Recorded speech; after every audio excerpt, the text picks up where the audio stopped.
እንዴት አደራችሁ? እንዴት ሰነበታችሁ? አንድ ሳምንት ሁሌ እንደምለው በእድሜያችን ላይ ተጨምሮልናል። ዲዘርቭ ስለምናደርገው አይደለም፣ እግዚአብሔር ቸርነትና ምሕረት ነው። ለዚህ ሁሉ ጊዜ በዛ እግዚአብሔርን ማመስገን ይገባል። እግዚአብሔር ይመስገን። ዛሬም ከኢየሱስ ምሳሌዎች አንዱን አንስተን እንነጋገራለን፣ እናጠናለን። ከሉቃስ ወንጌል ምዕራፍ 16 የሀብታሙ ሰውና የአልዓዛር ታሪክ ወይም ምሳሌ እሱን ነው የምንመለከተው። ላንብብላችሁና አጭር ጸሎት አድርገን ከዛ በኋላ ወደ ትምህርቱ እንሄዳለን። የሉቃስ ወንጌል ምዕራፍ 16 ከቁጥር 19 እስከ 31 በአዲሱ መደበኛ ትርጉም ነው የማነበው እንደተለመደው። ደግሞም ኢየሱስ እንዲህ አለ። ሐምራዊና ቀጭን በፍታ የለበሰ በየቀኑም በተድላ ደስታ የሚኖር አንድ ሀብታም ሰው ነበረ። በአንጻሩም መላ ሰውነቱ በቁስል የተወረረ አንድ አልዓዛር የሚባል ድሃ በዚህ ሀብታም ሰው ደጅ ይተኛ ነበር። ከሀብታሙ ሰው ማዕድ የወደቀውን ፍርፋሪ እንኳን ሊመገብ ይመኝ ነበር። ውሾችም ሳይቀሩ መጥተው ቁስሉን ይልሱ ነበር። ይህም ድሃ ሞተ። መላእክትም ወደ አብርሃም እቅፍ ወሰዱት። ሀብታሙ ሰው ደግሞ ሞቶ ተቀበረ። በሲኦልም እየተሰቃየ ሳለ ቀና ብሎ ከሩቅ አብርሃምን አየ፣ አልዓዛርንም በእቅፉ ይዞት አየ። እርሱም አብርሃም አባት ሆይ ራራልኝ፣ በዚህ ነበልባል እየተሰቃየሁ ስለሆነ አልዓዛር የጣቱን ጫፍ ውሃ ነክሮ ምላሴን እንዲያቀዘቅዝልኝ ባክህ ላክልኝ እያለ ጮኸ። አብርሃም ግን እንዲህ አለው፣ ልጄ ሆይ አንተ በምድራዊ ሕይወትህ ዘመን መልካም ነገሮች እንደተቀበልህ አልዓዛርም ደግሞ ክፉ ነገሮችን እንደተቀበለ አስታውስ። አሁን ግን እርሱ እዚህ ሲጽናና አንተ በስቃይ ላይ ትገኛለህ። ከሁሉም በላይ ከዚህ ወደ እናንተ ለማለፍ የሚፈልጉ እንደማይችሉ እዚያ ያሉትም ደግሞ ወደ እኛ እንዳይሻገሩ በእኛና በእናንተ መካከል ትልቅ ገደል ተደርጓል። እርሱም እንዲህ አለ፣ አባት ሆይ እንግዲያውስ አልዓዛርን ወደ አባቴ ቤት እንድትሰደው እለምንሃለሁ። 5 ወንድሞች ስላሉኝ እነርሱም ወደዚህ የስቃይ ስፍራ እንዳይመጡ ያስጠንቅቃቸው። አብርሃም ግን ሙሴና ነቢያት አለዋቸው፣ እነርሱን ይስሙ አለው። እርሱም አባት ሆይ እንደዚህ አይደለም፣ አንድ ሰው ከሙታን ተነስቶ ቢሄድላቸው ንስሐ ይገባሉ አለ። አብርሃምም ሙሴንና ነቢያትን የማይሰሙ ከሆነ አንድ ሰው ከሙታን ቢነሳ እንኳ አያምኑም አለው። እንጸልይ።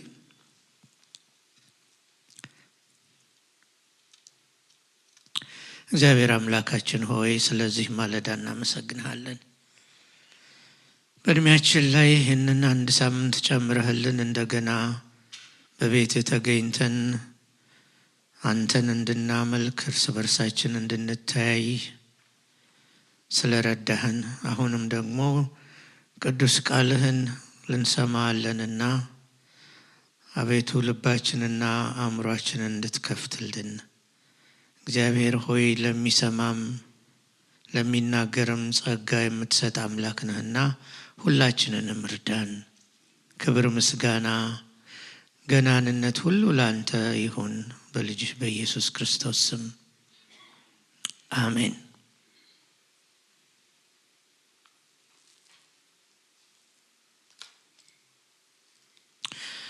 ከዚህ ምዕራፍ በፊት ያለውን ምዕራፍ በመታነቡበት ጊዜ ኢየሱስ ሀብታም ለሆኑ አይሁዶች ወይም ፈሪሳውያን ወይም ለሃይማኖት ሰዎች ይናገራቸዋል። ቢናገራቸውም አፌዙበት ይላል። የተናገራቸው ስለ ሀብት ነው እና ያንን አንመለከትም፣ ግን እንደ መንደርደሪያ እንዲሆነኝ ነው። እነዚህ ሰዎች ማስጠንቀቂያ ነው የተሰጣቸው። ማስጠንቀቂያ ሰጥቷቸዋል ጌታ ኢየሱስ ክርስቶስ። በተለይም ደግሞ እነሱ ብዙ ኖሯቸው በደጃቸው ወድቀው ያሉትን ዞር ብሎም ስለማያያቸው ያንንም ጭምር ነው የተናገረው። ወደ ታሪኩ ስንገባ የሀብታሙና የአልዓዛር ታሪክ አንዳንድ ሰዎች እውነተኛ ታሪክ ነው፣ የሆነ ነው፣ ሀፕን ያደረገ ነው ብለው ያስባሉ። ለነገሩ ጌታ ኢየሱስ ክርስቶስ ይህንን እንደ ምሳሌ አድርጎ ይናገረው እንጂ ይሄ የሆነ የተፈጸመ ነገር አይደለም። ለምን ብለን ብንጠይቅ ብዙ ነገሮች አሉ ውስጡ፣ ወደዛ ባንገባም። ግን ለምንድን ነው ይሄ እውነተኛ ታሪክ ነው ብለው ከሚያስቡበት መንገድ ወይም ምክንያት አንዱ ምንድን ነው? ጌታችን ኢየሱስ ክርስቶስ ስም ጠቅሶ የተናገረበት ቦታ ይሄ ቦታ ነው። አንደኛው ገጸ ባህሪ ድሃው ስም ተሰጥቶታል። አልዓዛር የሚል ስም አለው። ያ ብቻ አይደለም፣ ግን የታወቀው አባታችን አብርሃምም በዚህ ታሪክ ውስጥ የሚጫወተው ሚና አለው። ያ ከመሆኑ የተነሳ ይሄ እውነተኛ ታሪክ ነው። ደግሞም ይሄም ብቻ አይደለም፣ ጌታ ኢየሱስ ክርስቶስ በተናገራቸው ምሳሌዎች ውስጥ ሁሉ ስም ሳይጠቅስ አንድ ሰው፣ አንድ ንጉሥ፣ አንድ የወይን እርሻ ባለቤት፣ አንድ ገንዘብ አበዳሪ፣ አንድ ካህን፣ አንድ እንደዚህ፣ አንድ እንደዚያ እያለ ነው የተናገረው እንጂ ስም አልጠቀሰም። ከዚህ የተነሳ እውነተኛ ታሪክ ነው ብለው ያስባሉ። እዚህ ቦታ የተጠቀሰው አልዓዛር የማነው? የማርታና የማርያም ወንድም የሆነው አልዓዛር አይደለም፣ ሌላ አልዓዛር ነው። እንደው ግርታ እንዳይፈጥርባችሁ ማለት ነው። ሀብታሙ ስሙ አልተጠቀሰም። ለምንድን ነው ስሙ ያልተጠቀሰው ለሚለው ይሄ ነው የሚል ምክንያት የለም። ምናልባት አላስፈላጊ ስለሆነም ሊሆን ይችላል።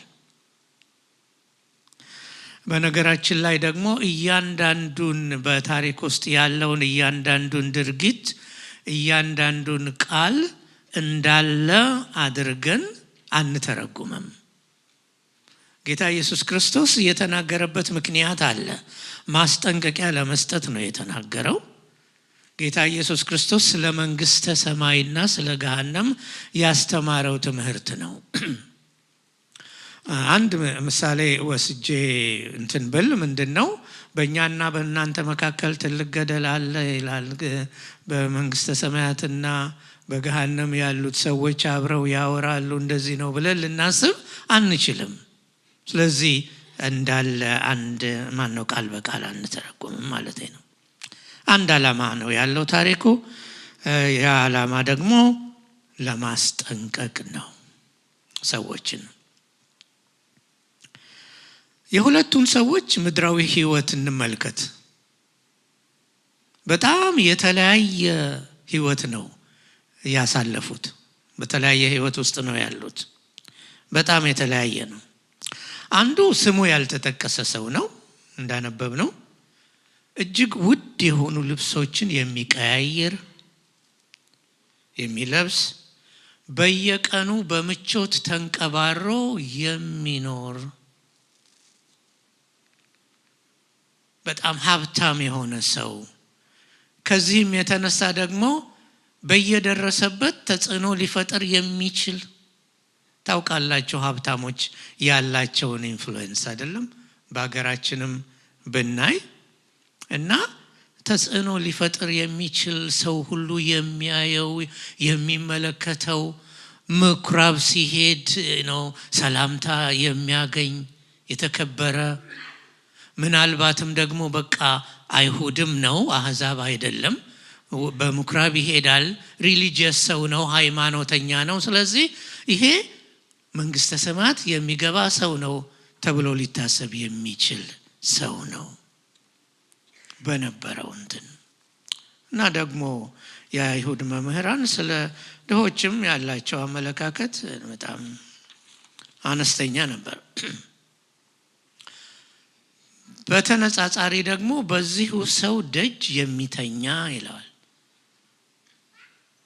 እና ስሙ ተጠቅሷል አልዓዛር የሚባል ከዛ ጋር በጣም የሚቃረን መላ ሰውነቱ በቁስል የተመታ ይላል ማንም ሰው አቴንሽን ሊሰጠው አይፈልግም ቀረብ ብሎም ሊረዳው አይፈልግም ምናልባት ሰውነቱ ሚሸት ይሆናል ስለዚህ ነው በጣም በሚያሳዝን ሁኔታ ነው ያለው ይሄኛው ደግሞ የሚገርማችሁ ስሙ አልዓዛር ነው አልዓዛር ማለት እግዚአብሔር ረዳቴ ነው ማለት ነው ግን አልዓዛርንና ህይወቱን ስናይ ደግሞ በጣም የሚቃረን ይመስላል አይደለ እና እንደዛ አይነት ሰው ነው ፈሪሳውያኑ እንደዚህ አይነቱን ሰው እንደተረገመ ሳይቆጥሩት የሚቀር አይመስለኝም አንድ ምሳሌ ልስጣችሁ ጥሩ ምሳሌ የሚሆን አይነ ስውሩን ሰው ስለ አይነ ስውሩ ሰው የጠየቁትን ጥያቄ ታስታውሳላችሁ ይሄ ሰው እውር ሆኖ እንዲወለድ ኃጢአት ያደረገ ማን ነው እናቱ ነው እናቱ ነች ወይስ አባቱ ነው እና ስለዚህ ሰው የሚኖራቸው ግምት መንግስተ ሰማያት ይገባል የሚል አይመስለኝም ምናልባት ስለ ሁለቱ ሰዎች ሲያስቡ ሀብታሙ መንግስተ ሰማያት የሚገባ ድሃው ግን የሚኮነን አይነት ይመስላል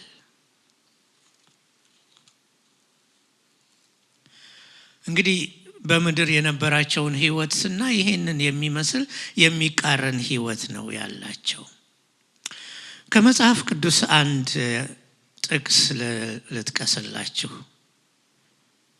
ዕብራውያን ምዕራፍ 9 ላይ የሚናገር ነው ስለ ሰው አንድ ጊዜ ሊሞት ከዚያም በኋላ በፍርድ ፊት ሊቆም ተወስኖበታል ይላል ከዚህ ህይወት በኋላ ይሄኛው ህይወት ካለፈ በኋላ ሰው ከሞተ በኋላ አፈር ሆኖ አይቀርም አንዳንድ ሰዎች በጣም ተሞኝተዋል በቃ ሞታለሁ ከዛ በኋላ አፈር ሆናለሁ that's it እንደውም ራሳቸውን እንደፈለጉ ለመኖር የሚያበረታቱበት አንዱ መንገድ አይመስላችሁም በላ ጠጣ በቃ የፈለገህን አድርግ ትሞታለህ አፈር ሆነ ትቀራለህ አይደለም ስጋ ወደ አፈሩ ይመለሳል ብሎናል አይደለም ዘማሪው ነፍሴ ግን ወደ ፈጣሪዋ ትመለሳለች እና የሰው እጣ ፈንታው ወይም ዴስቲኒው ይሄንን ይመስላል ሰው ይወለዳል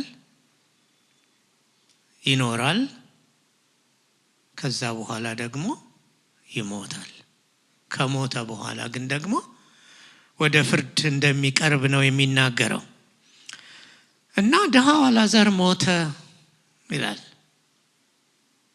ስለ ቀብሩ ምንም አይናገርም እንዴት እንደተቀበረ አይናገርም ድሃው አልዓዛር ሞተ ያ ድሃ ያ ማንም ዞር ብሎ የማያየው ድሃ እንደውም ውሾች ነበሩ ወደሱ የሚመጡት አይደለም እንደውም ቁስሉን ይልሱ ነበር የሚያሳዝን ነው ያንን ለመከላከል እንኳን የሚያስችል አቅም አልነበረውም ሞተ። ነገር ግን ምን ይላል? የብዙ ሰው ኮንሰርን አልነበረም። እንዳልኳቸው እንዴት እንደተቀበረም አልተገለጸም። ነገር ግን መላእክት ወደ አብርሃም እቅፍ ወሰዱት። የአልዓዛር መጨረሻ ምን ሆነ? በአብርሃም እቅፍ መሆን። እቅፍ ማለት እንክብካቤን ነው የሚያሳየው አይደለም? እዚህ ምድር ላይ ከኖረው ህይወት በጣም የተለየ ሊነጻጸር የማይችል ህይወት። እዚህ የሚበላው ያጣው ሰው ምናልባት በአብርሃም ማዕድ ማለት እንችላለን። እዚህ ምድር በነበረበት ጊዜ ከአብርሃም ከሀብታሙ የሚወድቀውን ፍርፋሪ ለመብላት ይመኝ ነበር። ውሾች የሚለቃቅሙትን ማለት ነው።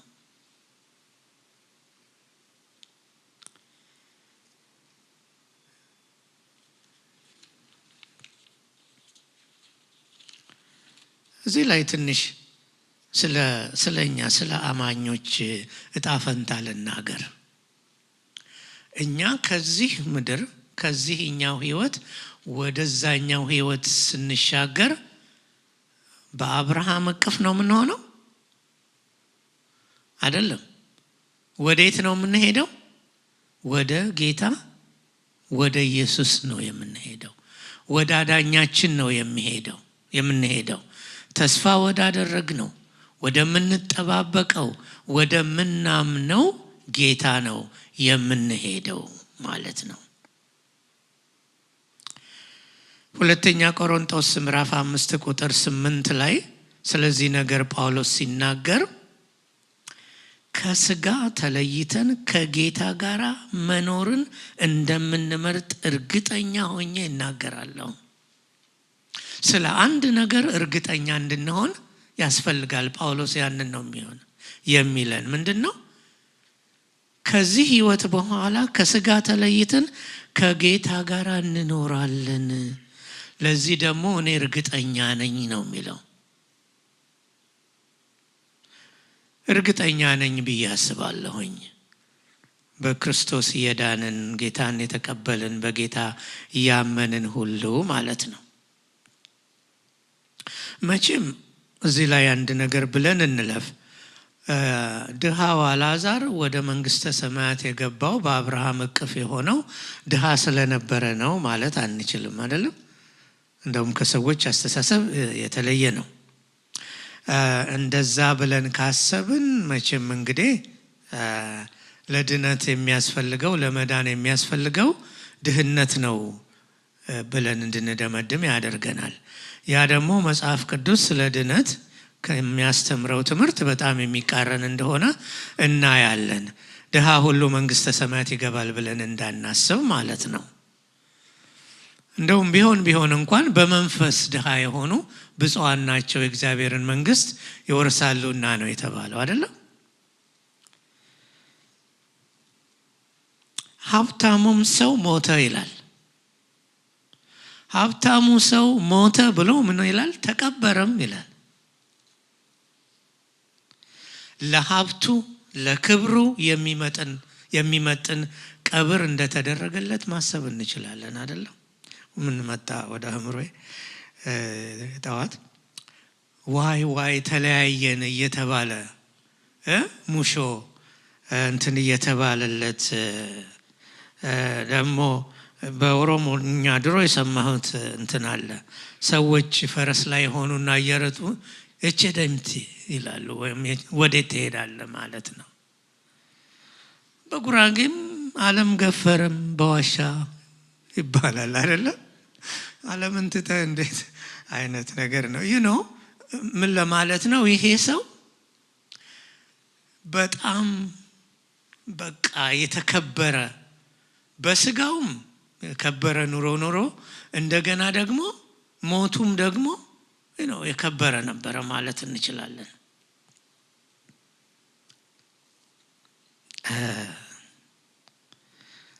የበኋላ ህይወቱን ስናይ ግን ገንዘብም ምቾትም ከመቃብር ወዲያ ሊከተሉት አልቻሉም። አንዱ ሰውዬ ምን አለ ይባላል? እጄን ወደ ላይ አድርጋችሁ ቅበሩኝ፣ ምንም ይዤ እንደማልሄድ ነው እንዲታወቅ አለ ይባላል። ከመቃብር ወዲያ ምንም ነገር ተከትሎ አይሄድም። ሰው ያጠራቀመው ባይሆን ስራው ይከተለዋል አይደለም? በሰማይ ኢንቨስት ያደረገ በሰማይ ደግሞ ትርፉ እጅግ ብዙ የሆነ ዋጋ ያገኛል። እና ማነው ምን አሰብኩኝ? ታሜ ቢሆን ኖሮ ይሄንን ስብከት የሚሰብከው ከመቃብር ወዲያ ማን ይከተለኛል? ዝናም ይተወኛል፣ ሀብትም ይተወኛል፣ ቤቴም ይረሳኛል፣ ሁሉም ይቅር፣ ኢየሱስ ያዋጣኛል ብሎ ያሳምረው ነበር። የመሰረተ ክርስቶሶች የቆየ መዝሙር ምናልባት ዘመን ዘለቅ ልንለው እንችል ይሆናል። እና ከመቃብር ወዲያ ማንም ሊከተለን፣ ማንም አብሮን ሊሄድ፣ የንስሐ አባት ቢሆን ምን ቢሆን ማን ቢሆን ማንም ሊከተለን አይችልም። ሁሉም ነገር ይተወናል። ግን የሚያዋጣ አንድ አለ። የሚያዋጣ ማን ነው? ኢየሱስ ነው። ኢየሱስን የያዘ ያዋጣዋል። ክርስቶስን የተቀበለ ሰው ያዋጣዋል። ሌላው ነገር ሁሉ በሙሉ አያዋጣም። ሰዎች ይህን እንዲያውቁ ያስፈልጋል ማለት ነው። ነገር ግን ሀብታሙ ከመቃብር በኋላ እንደ አልዓዛር መላእክት ወደ አብርሃም እቅፍ አልወሰዱትም። በጣም የተለየ ነው። ከዚያ ይልቅ ራሱን የት ነው ያገኘው? ሲኦል ነው ያገኘው፣ ወይም ራሱን ገሃነም ነው ያገኘው። ራሱን ያገኘው ደግሞ በምን አይነት ቦታ ነው? በተደላደለ በሚመች ቦታ ሳይሆን በዚያ በነበልባል እየተሰቃየ አብርሃምን ሲጣራ ነው። አብርሃም አባት ሆይ እባክህ አልዓዛርን ላክልኝ፣ እንደው አሁን ምን ያህል ቢረዳው ነው እንደው ጣቱን ውሃ አስነክቶ ምላሴን ቢያበርድልኝ። እንደገና ብናስብ ሀብታሙ መቼም ወደ ሲኦል የሄደው ሀብታም ስለሆነ ነው ብለን አናስብም። ይህንን የምናስብ ከሆነም የተሳሳተ ነው። ሀብታም ስለሆነ አይደለም። ራሱን አብርሃምን ብናይ አብርሃም በምድር ከነበሩት ባለጸጋዎች አንዱ ነበር አይደለም? እና ያ ሀብቱ አላስቀረውም። ይሄ ሰውዬ ሀብቱን እንዴት ኢንቨስት እንዳደረገው፣ በሀብቱ ምን እንዳደረገበት ባለፈውም እንደዚህ አይነት ሀሳብ አንስተን ነበረ። ሀብቱን ምን ላይ ነው ኢንቨስት ያደረገው? ምን አደረገበት? ምን ተጠቀመበት? ምን ሰራበት? ባይሆን ያ ነው። የሰውየው ልምምድ በገሃነም የነበረው ልምምድ ከተናገረው ካነበብነው 3 እውነቶችን ስለ ገሃነም 3 እውነቶችን እንድናስብ ያደርገናል። 3 እውነቶች። አንደኛው ሰው ሁሉ ሊያውቀው የሚገባ ነገር፣ ሰው ሁሉ አቮይድ ያደርጋል እኮ። ስለ ገሃነም መስማት አይፈልግም፣ ስለ ፍርድ መስማት አይፈልግም አይደል? እባክህ ምን አመጣህብኝ፣ እንዲህ አይነት ነገር አታውራ ነው የሚሉት። አንደኛው ገሃነም እውን ነው፣ ሪል ነው፣ በእውነት ያለ ተጨባጭ ነው፣ ሪል ነው። አንዳንድ ሰዎች እግዚአብሔር ጨካኝ አይደለም፣ ሰዎችን በገሃነመ እሳት አይቀጣም ይላሉ። እግዚአብሔር ፍቅር ነው፣ እግዚአብሔር ሩህሩህ ነው፣ እግዚአብሔር ቸር ነው። ሌላው የእግዚአብሔር ባህሪ ደግሞ ምንድን ነው? እግዚአብሔር ጻድቅ ነው። እና ገረመኝ። ለአንድ ልጁ ያራራለት አንድ ልጁን አሳልፎ የሰጠበት ምክንያት ልጁም ኢየሱስ ክርስቶስ ደግሞ ወዶና ፈቅዶ ራሱን ለመስቀል ሞት አሳልፎ የሰጠበት ምክንያት ቀልድ ነው እንዴ? ገሃነም ባይኖር ዘላለማዊ የሆነ ቅጣት ባይኖር እግዚአብሔር ይህንን ለምን ያደርጋል?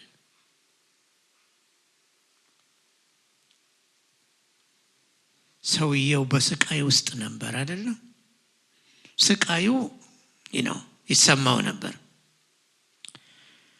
ስለዚህ ዘላለም ማነው ገሃነም ሪል ነው። ጌታ ኢየሱስ በመጽሐፍ ቅዱስ ውስጥ ከማንኛውም ሰው የበለጠ ስለ ገሃነም ጫን ብሎ ተናግሯል፣ አስተምሯል። ዘላለማዊ ቅጣት እንዳለ፣ ዘላለማዊ እሳት እንዳለ አስተምሯል።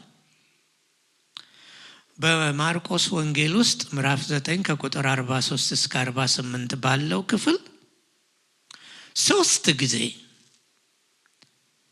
በገሃነም ትሉ አይሞትም እሳቱም አይጠፋምና እያለ ደጋግሞ ተናግሯል። እኔ እውነት ነኝ ያለው ስለ እውነት የተናገረው እሱ ራሱ እውነት የሆነው ክርስቶስ ስለ ገሃነም አስረግጦ ተናግሯል። አለ ሪል ነው፣ ሰዎች ይግባቸው አለ።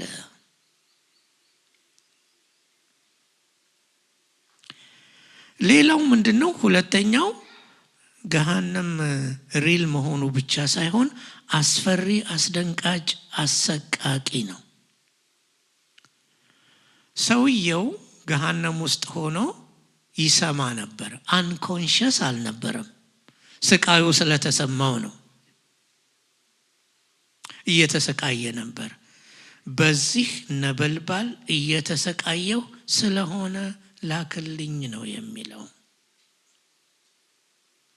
ሁለተኛው ያ ነው። ሶስተኛው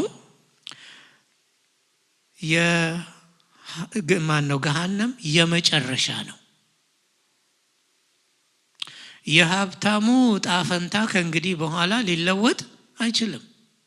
ምንም አይነት ልመና ቢያቀርብ ውሳኔውን ያደረገው በምድር ስለሆነ ዋጋውን የሚያገኘው በሰማይ ነው። ሰው ሁሉ የዘላለሙን ነገር የሚወስነው መቼ ነው? በዚህ ህይወት ባለበት ጊዜ ነው። ለብዙ ነገሮች እንደምታውቁት ለአገልግሎትም ቢሆን ለምንም ለሁሉም ነገር ሰው በዚህ ምድር የሰራውን ነው የሚያጭደው። ስለዚህ ፋይናል ነው። ሰዎች ምርጫቸውን የሚያደርጉት በምድር ነው ማለት ነው። ሰውየው ጉዳይ እንደገና ይታይልኝ አላለም ማለት ይቻላል? አይቻልም። እንደው አብርሃምን እንኳን የለመነው ምንድነው? ከዚህ አውጣኝ ሳይሆን እንደው ትንሽ እንኳን እንደው የሚሻል ቢሆን ታዝኖለት እንዲለቀቅም አልጠየቀም።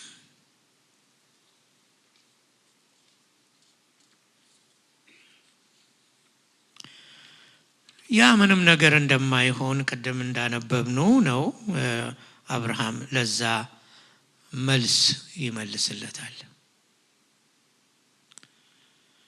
ሰውየው 3 ነገሮችን እያከታተለ ሲጠይቅ ሲለምን ደግሞ አይ እንደዚህ ቢሆን እኮ እንደዚህ ይሆናል ብሎም ሲጠይቅ አንብባችሁታል አይደለም? አሁን ያ የሱ ጉዳይ የማይሆን ሊለወጥ የማይችል መሆኑን ሲያይ ሌላ ጥያቄ ይጠይቃል። የሚያሳስበው ጉዳይ ያም ደግሞ የማ ጉዳይ ነው? የወንድሞቹ ጉዳይ ነው። እባክህ አብርሃም አባት ሆይ ወደ ቤተሰቦቼ ሰው ላክ፣ በዛ የሚሰቃዩ ወንድሞች አሉኝ፣ ወደዚህ እንዳይመጡ ምክንያቱም እንደርሱ እንደኖሩ እንደርሱ እንደሚኖሩ ወንድሞቹን ያውቃቸዋል። ስለዚህ ከኔ የተሻለ እድል ይገጥማቸዋል ብሎ አላሰበም።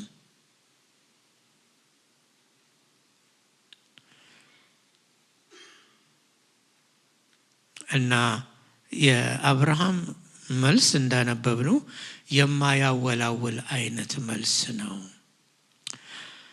አንድ ሰው ይላክላቸው አይነት ጥያቄ ነው። ግን አብርሃም የሰጠው መልስ ምንድነው? ሙሴና ነቢያት አሏቸው። ሙሴና ነቢያት ምንድነው? ማንን ነው የሚወክሉት? በብሉይ ኪዳን ያሉትን በተለይ በዛን ጊዜ 39ኙን መጽሐፍት ነው። ለወንድሞችህ ያላቸው እድል ፈንታ ምንድነው? ሙሴንና ነቢያትን ማዳመጥ ነው። እነሱን መስማት ነው። ብሉይ ኪዳንን ማንበብ ነው። አንብበህ ደግሞ የምታነበውን እንድትኖር ነው የሚል ነው። ወንድሞቹ ከገሃነም ሊያመልጡ የሚችሉበት ብቸኛ መንገድ መልእክቱን ማድመጥና ማመን ብቻ ነው። ዛሬም ሰዎች ማወቅ የሚገባቸው ይሄንን ነው። የመዳን መንገድ፣ የጽድቅ መንገድ ግልጽ በሆነ መንገድ በወንጌሎች ውስጥ ተጽፎ ይገኛል። ሰዎች ብዙ ነገር ለማድረግ ይሞክራሉ። የመዳኛው መንገድ እያለ ግልጽ ሆኖ ተጽፎ እያለ ጌታ ኢየሱስ ክርስቶስም ራሱ እኔ መንገድና እውነት ሕይወትም ነኝ፣ ማንም በእኔ በቀር ወደ አብ ሊመጣ አይችልም ብሎ አስተምሮ እያለ ትንሣኤና ሕይወት እኔ ነኝ፣ የሚያምንብኝ ቢሞት እንኳን ሕያው ይሆናል ብሎ እያስተማረ እያለ ሌላም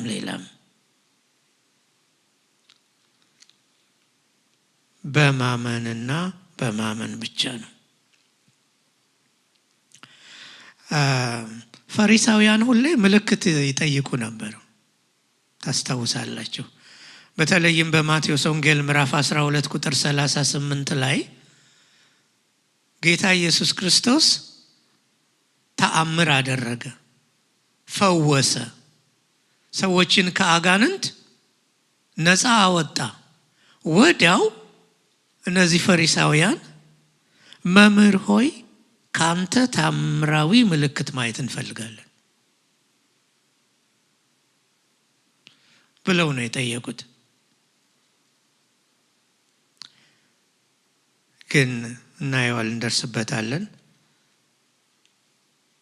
በቃሉ ያላመነ ሰው በተአምር ያምናል ብለን ለማለት አንችልም። ሌላው ሰውየው የጠየቀው ነገር ምንድነው? አሁን ደግሞ ለአብርሃም ሐሳብ ሲያቀርብ ከሙታን አንድ ሰው ቢሄድ እኮ በቃ ያምናሉ። አንዳንድ ጊዜ እንደዛ ይመስለናል አይደለም? ሰዎች ተአምር ቢያዩ ይድናሉ፣ ክርስቶስን ይቀበላሉ። ለተአምር ደግሞ ሌላ ኤክስፕላኔሽን ይኖራቸዋል ሰዎች፣ በተለይ በዚህ ዘመን አይደለም? ለተአምር ብታደርጉ ለዛ ተአምር ደግሞ ኤክስፕላኔሽን ይኖራቸዋል።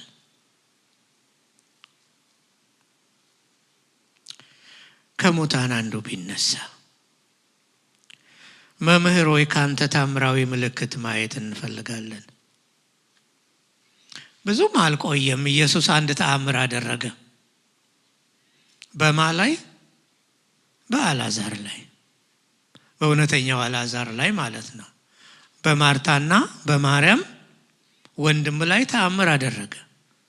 ወንድማቸው ሞተ። ከሞተ 4 ቀን ሆነው አይደለ? ተቀብረው ጉድጓድ ውስጥ ገብተው ጌታ ኢየሱስ ክርስቶስ መጣና አልዓዛር ሆይ ውጣ ብሎ ተጣራ። አልዓዛርም እንደተገነሰ ወጣ ይላል። ሰዎችም አዩት፣ አብረውት ቁጭ አሉ፣ አብረውት በሉ፣ አብረውት ጠጡ።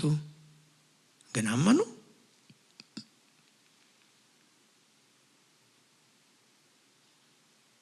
አላመኑም። አስደናቂ ታምር ነበር፣ ሊክዱት የማይችሉት ማለት። ምን አደረጉ ከዚህ በኋላ? ሁለት ነገር ላስታውሳችሁ። ይሄንን ሲሰሙ ፈሪሳውያን የአይሁድ አለቆች ምን አሉ? ኢየሱስን እንዴት አድርገው እንደሚያጠፉት ተማከሩ ነው የሚለው አይደለም? ያሳያቸው ታምር ለወጣቸው? አልለወጣቸው። ደግሞም ትንሽ ቆይተውም ደግሞ ስታዩ ከሞት የተነሳውን አልዓዛርን ሊገድሉት ይፈልጉ ነበር። ለምን? ምስክር ነው።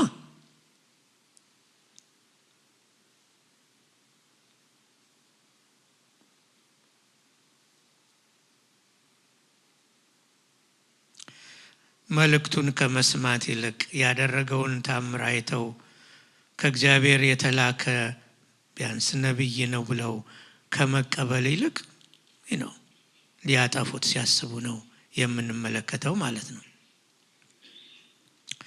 ሌላ አሁንም አንድ ነገር ላስታውሳችሁ። ጌታ ኢየሱስ ክርስቶስ ከሙታን ተነሳ አይደለም? እርሱ ራሱ ሞትን ድል አድርጎ ተነሳ። ማቴዎስ ምዕራፍ 28 ቁጥር 11 ላይ ታነባላችሁ። ጌታ ኢየሱስ ክርስቶስ ሞትን ድል አድርጎ እንደተነሳ የአይሁድ አለቆች አውቀዋል። ከመቃብር እንደወጣ ግን ምንድነው ያደረጉት?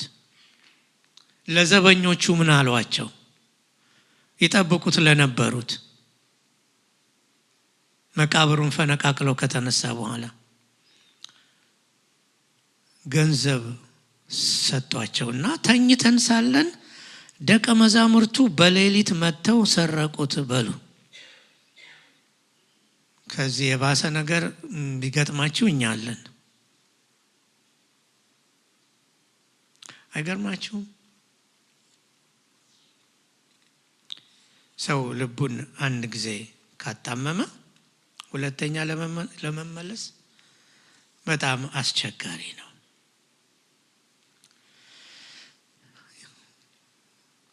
እምነት ከመስማት ነው፣ መስማትም ከየት ነው? ከእግዚአብሔር ቃል ነው። ሰው ሊያምን የሚችለው የእግዚአብሔርን ቃል ሲሰማ፣ የእግዚአብሔርን ቃል እውነት ሲረዳ እምነት ሊፈጠር ይችላል። ሰው ግን ማመን ካልፈለገስ?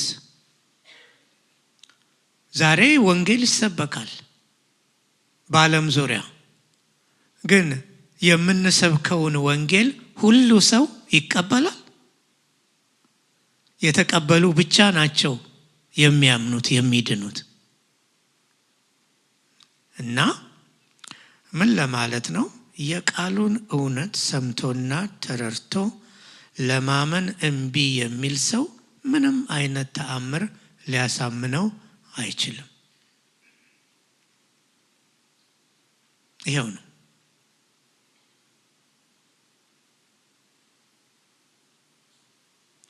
የቃሉን እውነት ሰምቶ የቃሉን እውነት ተረድቶ አሻፈረኝ የሚል ሰው በመጨረሻ ምንም አይነት ኤክስኪውዝ የለውም።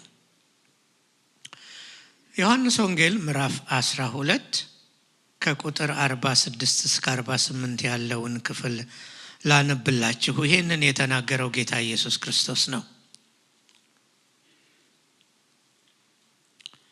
ለምን ወደ ዓለም እንደመጣ ሲናገር በእኔ የሚያምን በጨለማ እንዳይኖር ብርሃን ሆኜ ወደ ዓለም መጥቻለሁ።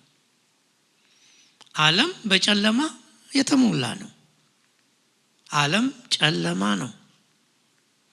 ሰዎች ወዴት እንደሚሄዱ አያውቁም። በድንብርብር ነው የሚሄዱት። ጌታ ኢየሱስ ክርስቶስ ግን በእኔ የሚያምን በጨለማ እንዳይኖር ብርሃን ሆኜ ወደ ዓለም መጥቻለሁ። ቃሌን ሰምቶ በማይፈጽመው ላይ የምፈርደው እኔ አይደለሁም።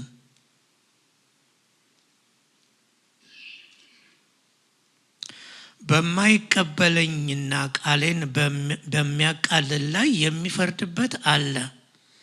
የተናገርሁት ቃል ራሱ በመጨረሻው ቀን ይፈርድበታል። ፒሪየድ። ሰዎች እንግዳው ከፍርድ የሚያመልጡበት መንገድ ግልጽ ነው። ሰዎች ከፍርድ የሚያመልጡበትን መንገድ እግዚአብሔር ግልጽ አድርጎታል። ወንጌል ነው። ወንጌል ምንድነው? ወንጌል የምስራች ነው። የምስራቹ ምንድነው? ኢየሱስ ክርስቶስ ያድናል ነው አይደለም? ቤተክርስቲያን የምትሰብከው ይሄንን ነው። ግን ይሄንን ቃል ሰምቶ እምቢ ያለስ ማን ነው የሚፈርድበት? የሰማው ቃል ራሱ ይፈርድበታል። እንግዲያው ከዚህ ጌታ ኢየሱስ ክርስቶስ ከተናገረው ዘላለማዊ ከሆነው ጥፋት፣ ከገሃነም፣ ከዘላለም ቅጣት፣ ከሳቱ ሰው ሊያመልጥበት የሚችልበት መንገድ ምንድነው? አንድ ነው። ያም ደግሞ ኢየሱስ ክርስቶስ ነው። ገሃነም አለ? አዎ አለ። ዘላለማዊ ቅጣት አለ? አዎ አለ።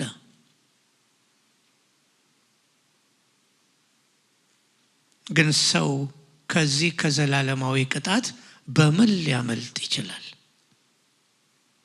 በአንድ መንገድ ብቻ ነው። ያም ደግሞ በልጁ በማመን ነው። ልጁን ወደዚህ ዓለም የላከው ሰው ሁሉ በልጁ አምኖ ምን እንዲሆን ነው? እንዲድን ነው። ልጁም መጥቶ ደግሞ ራሱን አሳልፎ የሰጠው ቅድም እንዳልኳችሁ ዘላለም ስላለ ነው እንጂ ለድራማ አይደለም። ዘላለም አለ። ዘላለማዊ ቅጣት አለ። የቤተ ክርስቲያን ድርሻ ምንድነው? የኛ ድርሻ ምንድነው? መጨረሻ ላይ ለሰዎች ይህንን መናገር ነው። ለሰዎች ወንጌልን መስበክ ነው። ለሰዎች የክርስቶስን ፍቅር መናገር መስበክ ነው። ሰዎች ደግሞ ክርስቶስን የማይቀበሉ ቢሆን ደግሞ ዘላለማዊ ቅጣት እንዳለም ጭምር መናገር ነው። ምስክርነታችን ይሄንንም ሁሉ ይጨምራል። ገሃነም አለ? አዎ አለ። ሰዎች ወደ ዘላለም ቅጣት ሊሄዱ ይችላሉ? አዎ ይችላሉ። ኢየሱስ ክርስቶስ ራሱ የተናገረው ቃል ነው። ጌታ ራሱ የተናገረው ቃል ነው። ሐዋርያት የሰበኩት ነው። ኢቭን በብሉይ ኪዳንም እንኳን ስለ ዘላለም ጥፋት በኢሳይያስ በሌላም ቦታ ተነግሯል። ስለዚህ የማምለጫው መንገድ ቅድም እንዳልነው ክርስቶስን መቀበል ብቻ ነው። እንጸልይ።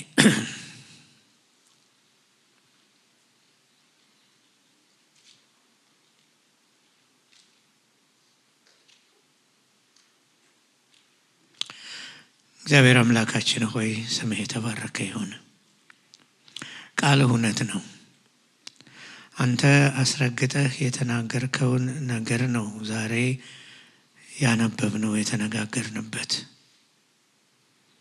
ዘላለማዊ ጥፋት፣ ዘላለማዊ ቅጣት እንደሚጠብቃቸው ሰዎች አንተን ባያምኑ፣ በአንተ ባያምኑ፣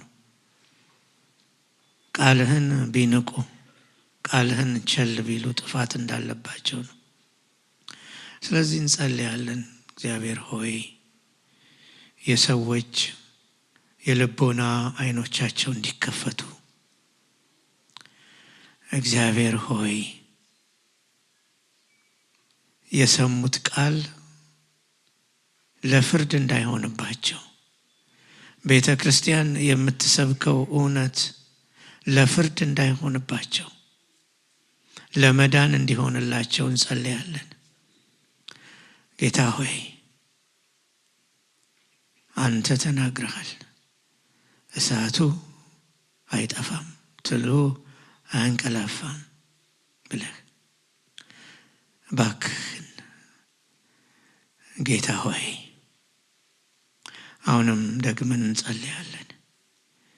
የኛም አንደበት ለመናገር የተከፈተ እንዲሆን የሰዎችም ልብ ደግሞ ጌታ ሆይ ሰምተው የሚታዘዙ እንዲሆኑ ከጥፋት እንዲያመልጡ የልቦናቸውን አይኖች አብራላቸው። የዚህ ዓለም ገዢ የሰዎችን ልብ አሳውሯል። የሰዎች ልቦና የሰዎች አይን እንዲከፈትና ወደ መዳን እንዲመጡ እንጸልያለን። ስለነበረን ጊዜ እናመሰግናለን። ክብርና ምስጋና ገናንነት ሁሉ በጌታ በኢየሱስ ክርስቶስ ስም ላንተ ለአምላካችን ይሁን፣ አሜን። ጌታ ይባርካችሁ።